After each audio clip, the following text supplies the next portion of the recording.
What's up, everybody? I hope you're doing good. Today is a beautiful day. It's very sunny outside. A bit cold inside, but yeah, we're surviving. So today we're going to jump into it right away. This is President Ruto of Kenya in his meeting in South Africa, had a very interesting speech. Let's watch. Africa. We have been to some other engagement with other countries. Now we have been invited for Russia-Africa Summit. We have made a decision, very respectfully as heads of state in Africa, that any engagement with other partners must be an engagement of equals. And for it to be meaningful,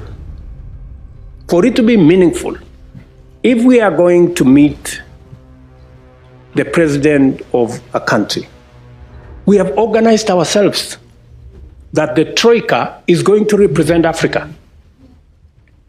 The chair, the current chair, the past chair, the chair that is coming, and the heads of our regional economic commissions, about 6-7 people.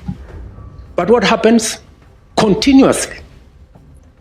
When others want to engage with us, they don't want to deal with the Troika. They want to invite 50 heads of state. So what's very interesting here, as you can see, President Ruto is speaking clearly about what happens generally with Africa in cooperation with foreign entities. When a country like the US or Russia or China want to have a meeting with Africans, they invite 54 different presidents from Africa. President Ruto said finds it diminishing to have one gentleman from one country, who's the US or Russia or China, speaking to 54 different presidents from different countries. I mean, how will they respect you if you go into a country, not as a continent, not as a group, but you're coming as an individual to face one person? Let's watch. So we go to a meeting, just explain to me what kind of outcome you expect. What kind of outcome you expect? Where 50 heads of state are sitting. Everybody is asked for speak to 1.5 minutes. You speak to one for 1.5 minutes. What kind of engagement are you going to get? 1.5 minutes. That's what President Gates talking to the representative of the United States. 1.5 minutes. How disrespectful is that? You're going to get nothing, right? The best that you get is photographs. The best that you get is photographs. Makes sense. Standing ovation. Absolutely. It makes sense. You cannot go 54 different countries to face one person. It makes absolute no sense. There's no respect. It's like a teacher talking to his pupils or his student.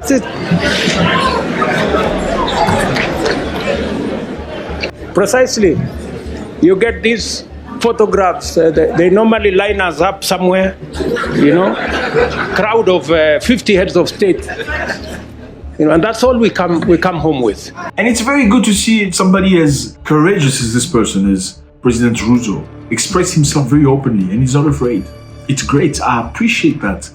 We finally seeing African leaders come forward and express themselves in a way that they feel no boundaries, no fear at all. Because there isn't time to engage. Any serious country that wants to engage with Africa, must respect first our architecture. If Absolutely. We have said we are going to be represented by the Troika, why are you inviting 50 people unless you want to sabotage the whole discussion? And again, the goal is to disrupt Africa from being one, because one Africa is super powerful. Nobody can stand against it. So let's just rather have Africans divided. Let's have 54 different presidents coming to represent their own little small box, their little small countries, than having a group of 4 people or one person representing the whole block, which is too powerful.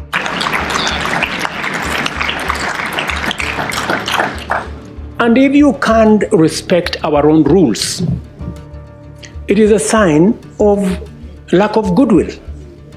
I mean, you must, so that when we engage, if we have a smaller group of 5 people, then you can have a meaningful conversation. And we can have a meeting of equals. Absolutely not 1.5 minutes discussion. But here you are, you represent 200-300 million people. You have a guy here who represents 10 people. You have another guy who represents 10 million people. Then that conversation becomes, and some of the time, the most unfortunate thing is that some of the people who invite us to these meetings tell us, if you don't come, there will be consequences. So, wow, if you don't come, there will be consequences. That is scary. You see what kind of world we live in. You are being told by another country, you as a president of an African country, we have a meeting. If you don't come, there will be consequences. Wow. All of us are forced to go to a meeting that has no meaningful outcome because of blackmail. This is not right, good people. This is not okay. So, I have written to my brother who was here the other day that this time round, any other invitation, it must respect the rules of our continent. We have said any meaningful engagement. Any invitation must respect the rule of our continent, respect the integrity and choices of people of Africa. Anybody who wants us to take them seriously, they must first respect our architecture. If they want a fruitful engagement, and not come to Africa trying to impose people a way of thinking, a way of living, a style of life. That is unacceptable. They should engage our continent in a manner that we can effectively represent our people and we can effectively discharge our mandate and articulate our issues, not in a crowd. We want to be effective. We want to engage. So if you are one head of state and you want to engage all these people, surely are you sincere? In engaging in a crowd? Because some of these good people, they want to avoid any commitments. They want to avoid any meaningful engagement. They just want a baraza and okay, pictures, and then we go. Dinner, and then... good people, we have food in our countries, at least. We can eat at home. We have food in our country. This is very sad. Generally, people think you just need food. And obviously, some people just need food. They need parties. It's a mentality. It's a way of life. Loving to have parties, eating some camembert, some special food, special whatever. What I like about President Ruto is he's been very open, very blatant in his way of speaking. He made another comment here saying that Africans need to contribute in African Union. We all know, fellas, that African Union as a group needs sponsorship, needs funding. And the funding, the majority of it does not come from Africa. Normally, every country is supposed to contribute some of the fund.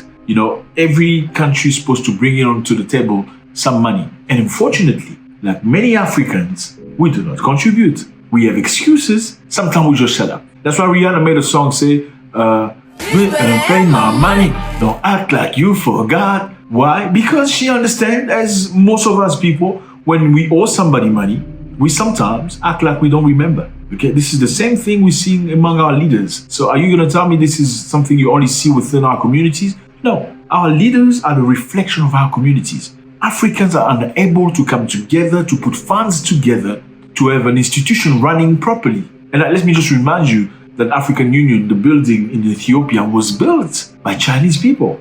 Instead of Africans themselves coming together, putting money together to build this beautiful building, China came and said, we're going to build this for you, for free. Of course, there's nothing for free. And obviously, later after that, people found out that China, after building this beautiful building in Ethiopia, they installed listening devices, microphones, even, all over the place. And all discussion among presidents and representatives of countries were being sent to a server in China from the beautiful African Union building offered nicely by China.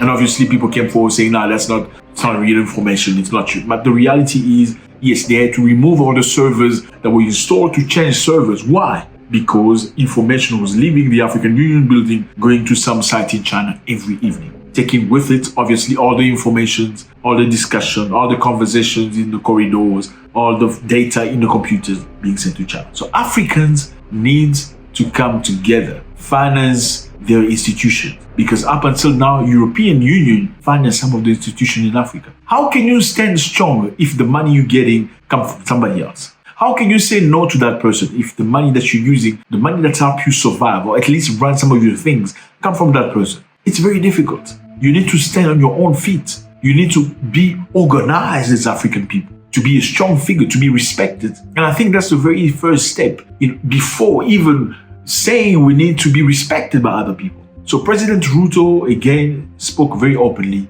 We don't want situations where there's going to be one gentleman from China or one gentleman from America or from any other country with 54 presidents of countries of Africa. That is unacceptable. Let me just remind you made another comment very recently saying that when they went to England for the Queen's funeral, most presidents from different other countries were loaded into private cars, private cortege, but African presidents were loaded into one bus like kids. Disrespectful, very disrespectful. And I think this is a very first step, seeing people speaking openly. And I hope some of our leaders will understand and apply that, because some of them are really, you can't trust it. The bottom line is they're trying to stay in power forever. And when you're trying to stay in power forever, you want to get support from the West. Because most of the time in African countries, West decides who's going to stay in power. If you don't do things the way it pleases them, they call you a dictator, they oust you. If you are a real dictator and you do things the way it pleases them, then they're fine. They're not going to say anything about you. What do you think of the speech of President Ruto? Do you think he's truly being genuine? Is he really being the change that we need? Or is he just painting a picture of what's probably will never happen in the future? President Ruto said that Africans need to contribute into the African institution. The African Union is sponsored mainly by foreign entities. You cannot take decisions. He gave an example of Sudan. In Sudan, you have two generals that are fighting each other. They are manipulated by external power, but there's nothing we can do because Sudanese are living a nightmare right now. They are destroying roads, destroying buildings, but there's nothing African Union can do about it because there's no funding. Somalia right now is going through a very difficult time, and they need funding, about $44 million, in order to move forward, in order to normalize things in Somalia and create a brand new country with future and brand new life. But it's impossible to do it because African leaders do not want to contribute. So instead of contributing the money to bring Africa forward, these people choose to use the money to buy villas and palaces and send their kids traveling here and there. And in the meantime, they pretend like there's no money. It is unacceptable. We all know once again that Chinese have worked very hard to implement themselves in Africa by building things. They create free things, supposedly. But these things are never for free. And Africans need to liberate themselves from that mentality of beggars, of just being there, listening to the boss. Oh, yes, boss, yes, chief. No. Take ownership, organize, work together, make things happen. And this starts with us as humans. This starts with us as communities. We cannot expect our leaders to live in a certain way that we ourselves do not live. If we cannot hold each other accountable, if we cannot hold each other in a way that we can contribute, we cannot organize ourselves. In the same way, it will never happen in a higher level.